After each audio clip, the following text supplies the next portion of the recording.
Last Saturday, Virginia Tech women's basketball took on the high-flying Louisville Cardinals in an ACC matchup that had very high implications.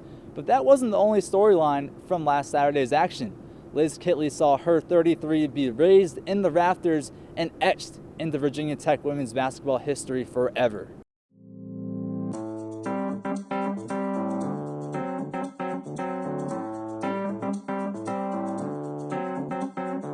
It's Friday morning, folks, which means it's time for an all-you-can-eat Hokie sports buffet. The great Ben Franklin once said, "In this world, nothing can be certain except death, taxes, and rivalry week in college football, providing some crazy storylines."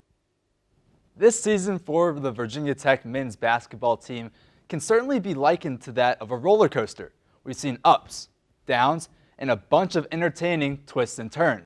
Thanks, Cody. Now, with the addition of the 12-team CFP playoff format, November and December are beginning to feel a lot like February with all of this bracket and bubble talk. And personally, I couldn't be more excited. More insane scenarios, underdogs, and stories to talk about for years to come.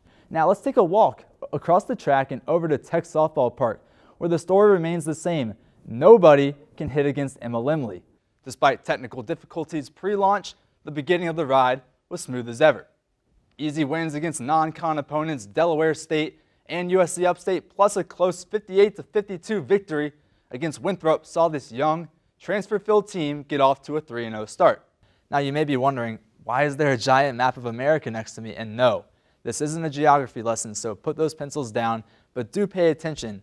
This is a little road trip through the ACC to talk about what teams have a chance at postseason football and why. But now, we may have to call the mayor of Blacksburg, Leslie Hager-Smith, about a town name change, and in my opinion, we gotta start calling it Tracksburg because of the success that the men's track team is having inside Rector Fieldhouse.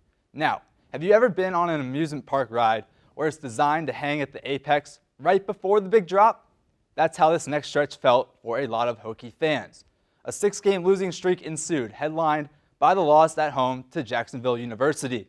Now the southbound trend continues as we go to the Sunshine State. Circle the Cuse games on your calendar, folks. This will be a huge matchup for the U, as the Dome is not an easy place to go in and win. Virginia Tech's men closed out the DMR and 800-meter Ws through photo finishes, but the man of the hour was Judson Lincoln IV.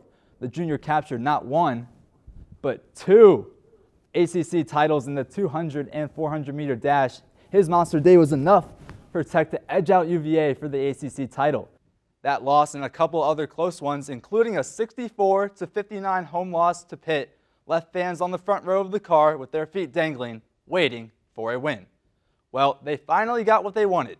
Back-to-back wins against North Carolina A&T, and Navy finally freed the Blacksburg faithful from a tension-filled wait. The ACC title game race might just be tighter than the NBA's Western Conference, but only time will tell. Until then, sit back, relax, and watch the chaos unfold.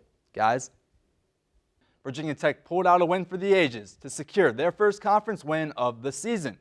This is the part of the ride where everybody has their hands up and is screaming, and guess what? It gets better. The squad was able to climb back into 500 in ACC play after back-to-back wins at Cal and home against NC State. Overall, it's safe to say that this ride has not been the smoothest, but it's definitely had its Kodak moments.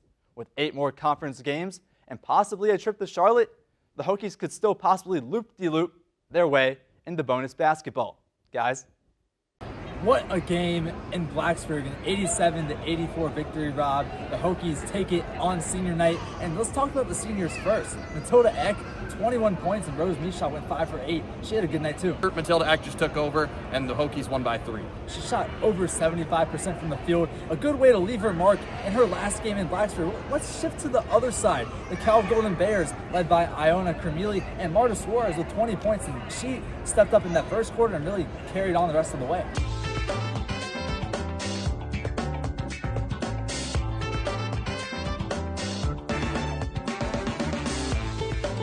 Cal already with 3 fouls here in the second quarter. The Hokies just with 1, but it sends Onaya to the free throw line where she is a 64% shooter. Her first is up and off the back iron and through. 26-22, Virginia Tech leading in a crucial bubble match late in the season. Onaya's second free throw off the front iron, rolls around and drops. Now here's Mackenzie Nelson. Look at how fast she's going up the court. Thought she was going to take off all the way through Kayla Williams as she gets it to Lonnie White on the left wing. Looking for somebody. Finds Eck off a screen, top of the key. She's working it around. Back to Lonnie White, left wing. Lonnie White shifting, stepping, gets a screen from Misha. Pull-up jumper from the left elbow.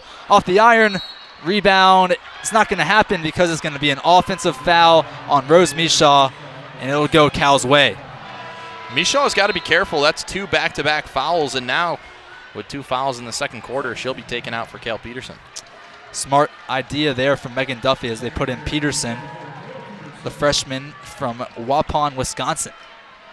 3-point lead for the Hokies. Just about 7 minutes remaining here in the second quarter. A little bit of dribble handoff action with Cal. It finds its way to Jada Noble. Down low to Onaya. Jump hook is off the mark.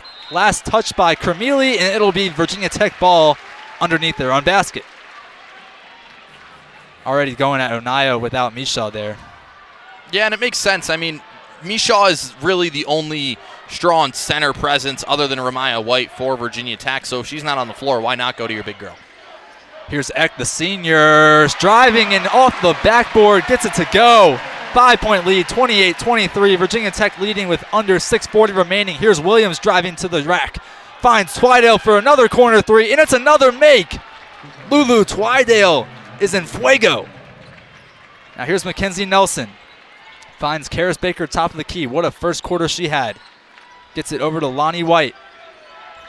Now with Matilda Eck guarded by Cremili. Down low to Peterson. On the left block, Peterson working, pulls up. Can't get it to go, off the iron a couple times. And now here's Williams at the Carillion Clinic sign. She gets a down low entry to Onaya, who takes Peterson all the way. Misses her own shot, gets a rebound, and the second attempt is rebounded by Baker. Now here's Nelson. Quickly up the floor to Peterson. She gets her layup to go, and one! Kale Peterson, a strong finish on Onaya, and she'll go to the line for yet another Hokie three-point play opportunity. Virginia Tech has done a fantastic job of playing through contact. It's a physical game on both ends of the floor, and Virginia Tech, they're just able to absorb the contact and go up and make the tough bucket. Kale Peterson, a freshman, averaging just about 4 points per game, has a chance to get her third point early here in this contest.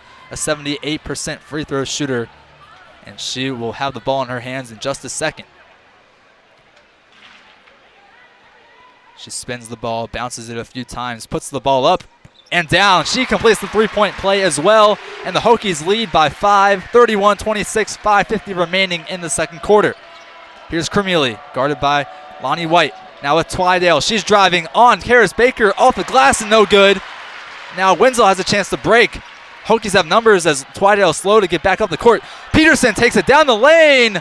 Can't get it to go. Maybe she needed a little contact to get it to go. Almost the exact same shot as Williams now working on Wenzel. She drives, lays it up, and in. Kayla Williams, a good answer as it's now 31-28. Virginia Tech leads. Wenzel loses the ball for a second, able to get it back as she gets across the timeline going right to left. Now into Kale Peterson, the top of the key. Looking for X, she's got her. X surveying.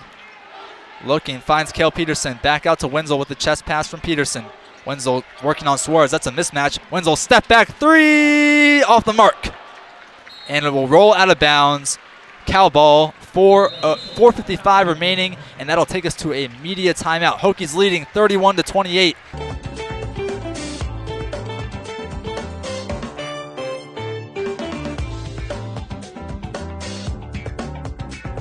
Happy Valentine's Day to those who celebrate. And I'm sure, Landon, you couldn't think of a more romantic place than to be right here with me in the Mozart Center talking some Hokie sports. I love you. I love Hokies basketball, and I love Virginia Tech in general. But you know what? Today is Valentine's Day, and love is in the air this weekend, but not so much for the Hokies as they face off against in-state rivals UVA here in Blacksburg tomorrow. They're going to need some consistency soon, and some consistency as the action in Greensboro is slated to kick off on Wednesday. 5 straight days of ACC women's basketball where eventually a team will claim royalty to the All-Coast Conference throne.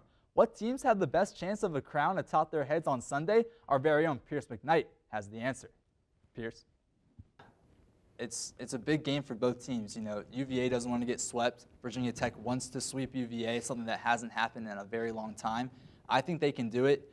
so do the players, but it's all about what happens on Saturday. They'll want to give Blacksburg a Valentine's Day gift. Yeah. And that's the future. But this edition of the Commonwealth Clash has some historic implications. And for more on that, here are our own Tucker Terry and Hayden Tolbert. You know, they say ACC teams always perform better in March and April. I'm going to go over.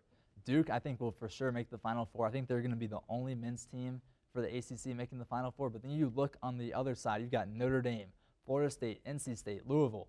You've got all these great teams in the ACC, Duke and North Carolina as well. They can all make a run to the Final Four. I think it could be similar to how the NCAA soccer tournament worked out for the women's, in which the entire Final Four was ACC teams, and 6 of 8 teams in the quarterfinals were ACC teams. I think we're going to see something similar to that in NCAA tournament time in March. Robbie, let's take a look at the three-point disparity real quick. 63% from downtown for Virginia Tech compared to 12.5% for UVA. That's 5/8 compared to 1/8. Wild difference. Now, how rare is an immaculate inning? Because pitcher Emma Lemley did that. Odds are 1 in 40,000. Now, what does that equate to, Robbie? It's like winning a major league lottery draw twice in a row, being struck by lightning twice in a single day, or having the same birthday down to the second as somebody else. It's crazy. Yeah, those words have been said so many times. Yeah. Can this team be the one to bring a national championship to Blacksburg? But that is the begging question.